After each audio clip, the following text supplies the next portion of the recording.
Hi, today we're going to go looking for signs of water voles at the Seven Lochs Wetland Park.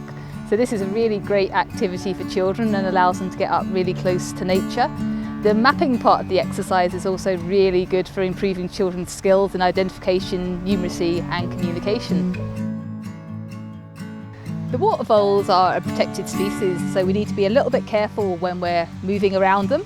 So just try and keep your distance away from their burrows. Their burrows are usually quite close to the surface, so as you can see here, this burrow has collapsed in.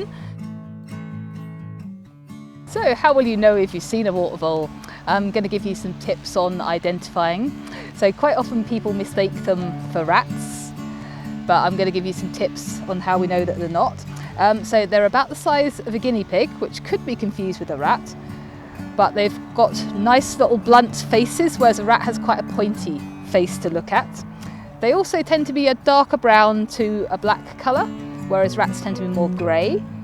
And they've got really tiny little ears, so much so that you can hardly see a water vole's ears, whereas a rat has quite sticky out ears. And the last one between your rats and your water voles is your water voles have a nice furry tail, whereas a rat has a bald tail. And also the length of the tail with the water vole is always shorter than its body length. Water voles are pretty shy little creatures and you'd be very lucky to actually see one.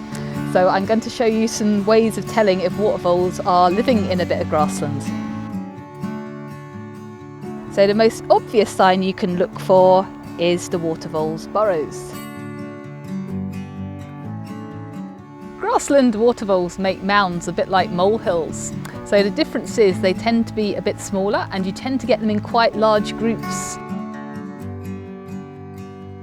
Water voles feed on many different species. They're really diverse eaters. They like to just come pop their heads out of their burrows to keep them nice and safe. So quite often you can see these areas which are nice and short around the edge of the burrows where they've just been nibbling around the edge. It's another reason why they have a lot of burrows, so they can move to different patches without actually having to come above the ground to keep them nice and safe from predators.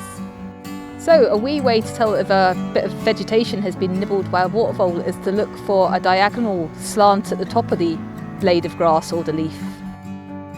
You may also find a water vole latrine. This is the name for a water vole toilet, where you'll find their poo that looks like black Tic Tacs.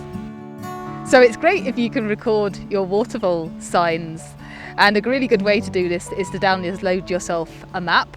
So I've got one here at the area we're at today. Here's the medical centre on our map, and I can just see it over here at the moment. So this is our map round the right way. We've got the main road going along there, so we're good to go and get mapping of our signs. Start in one corner of your map and walk lines up and down the whole area to make sure you don't miss any signs. Your lines can be about 1 metre apart. So this is me here on my map, and I can see I've got a water vole burrow down here beside me. So I'm going to mark a little red dot with my coloured pencil on here, and I'm going to make myself a key.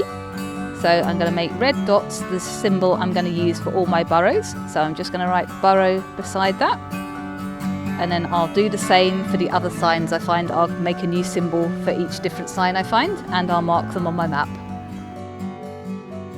We'd love to hear about if you've been out on a survey and show us what you've seen, and you can share what you found on our social media at Seven Lochs.